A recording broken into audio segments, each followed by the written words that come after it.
तुमसे ही। सर्दी की वो शाम, जब अयान और सिया पहली बार मिले थे, शहर के एक छोटे से कैफे में, जहां हल्की बारिश हो रही थी और खिड़की से बहते पानी की बूंदें एक खूबसूरत धुन बना रही थी। सिया अपनी किताबों में खोई थी, जबकि अयान अपनी कॉफी के साथ खामोश बैठा था। अचानक हवा के झोंके से सिया की किताब नीचे गिर गई। अयान ने झुककर किताब उठाई और मुस्कुराते हुए बोला, गहरी किताबें पढ़ने का शौक है। सिया ने हल्की मुस्कान के साथ जवाब दिया, हाँ, कहानियां मेरी दुनिया है। बस वही पहला लम्हा था जब दोनों की दुनिया बदल गई।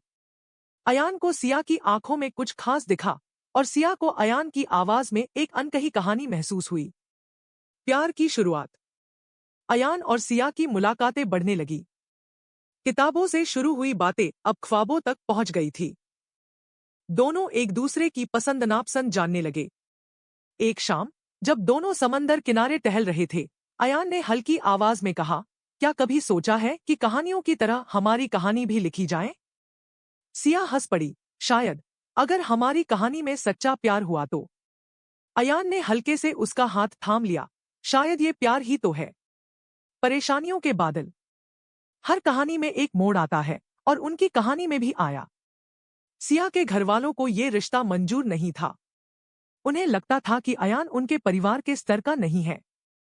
सिया के पिता ने सख्ती से कह दिया, अगर तुम इस लड़के से मिलती रही, तो हमारे लिए मर चुकी समझो।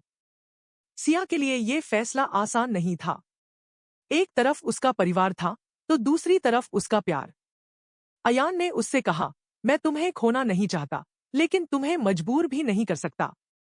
सिया ने आंसू भरी आंखों से कहा, प्यार किसी मंजूरी का मोहताज नहीं होता, लेकिन फिर भी मैं अपने परिवार के खिलाफ नहीं जा सकती।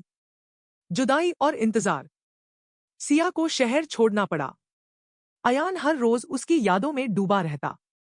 वो उसी कैफे में जाता, जहां पहली बार सिया से मिला था। समय बीतता गया।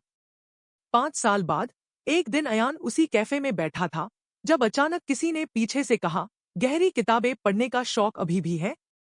अयान ने चौंक कर देखा, वो सिया थी। उसकी वही चमकती आंखें, वही मासूम मुस्कान। अयान ने कांपते हुए पूछा, सिया?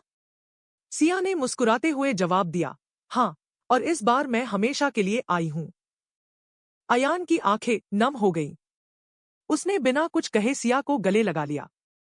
आखिरकार उनकी अधूरी कहानी पूरी हो गई थी। कभी कभी प्यार इंतजार करवाता है, लेकिन अगर सच्चा हो तो लौट कर जरूर आता है।